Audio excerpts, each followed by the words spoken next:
Κυρίες και κύριοι, διακόπτουμε το πρόγραμμά μας, καθώς έχουμε επεισόδια αυτή τη στιγμή στα Εξάρχεια. Νάντια Αλεξίου στο τηλέφωνο, λοιπόν. Ακούμε.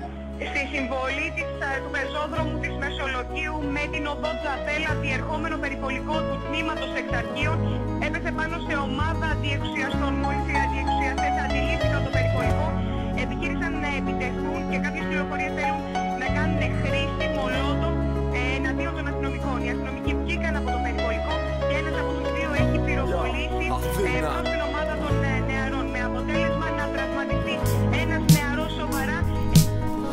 Ένα χρόνο μετά θα δεις, αυτά που ζήσαμε θα πεις. Είναι μιας άλλης εποχής. Πώς θες να ζεις, πώς θες να ζεις.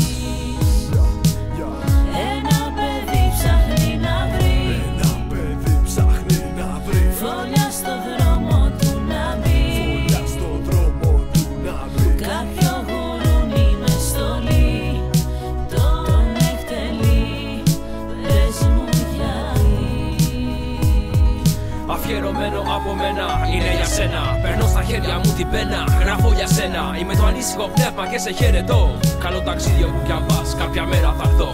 Κοίτα με από ψηλά, κοίτα με να πολεμώ. Ένα μεγάλο ευχαριστώ που μου άνοιξες τα μάτια. Που νιώθω, που αισθάνομαι να τρέχουνε τα δάκρυα. Που έχω πια τη δύναμη να πάρω την εκδίκηση. Γιατί είμαι εγώ το μέλλον και όχι η διοίκηση που θα το κάνει πάλι. Θα βγάλει το πιστόλι να τραβήξει τη σκανδάλη. Με ψηλά το κεφάλι, θα στέκομαι μπροστά του με ψηλά το κεφάλι.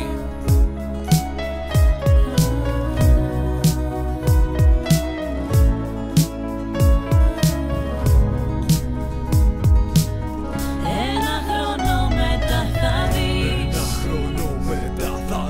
αυτά που ζήσαμε θα πεις. Είναι μιας άλλης εποχής. Πώς θες να ζεις, πώς θες να ζεις.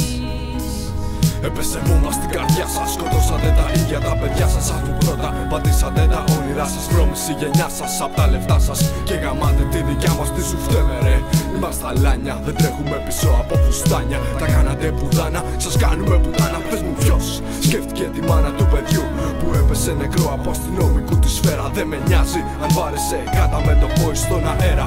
Άραγε άκουσε ποτέ τον ίδιο του το γιο που τον φώναζε πατέρα ή έβριζε και βάραγε το ίδιο του το αίμα. Ένα είναι το θέμα, ζούμε σε έναν κόσμο χωρίς αξιοπρέπεια. Κι αν ζεις καλά είναι ένα ψέμα. Όλοι λέτε ότι νιώσατε τον πόνο, όλοι είπατε τον μπάτσο δολοφόνο. Αφήνετε τα πάντα να γιατρευτούν στον χρόνο. Και ποιος καριόλης έκλαψε, έκλαιγε από το δάκρυγόνο.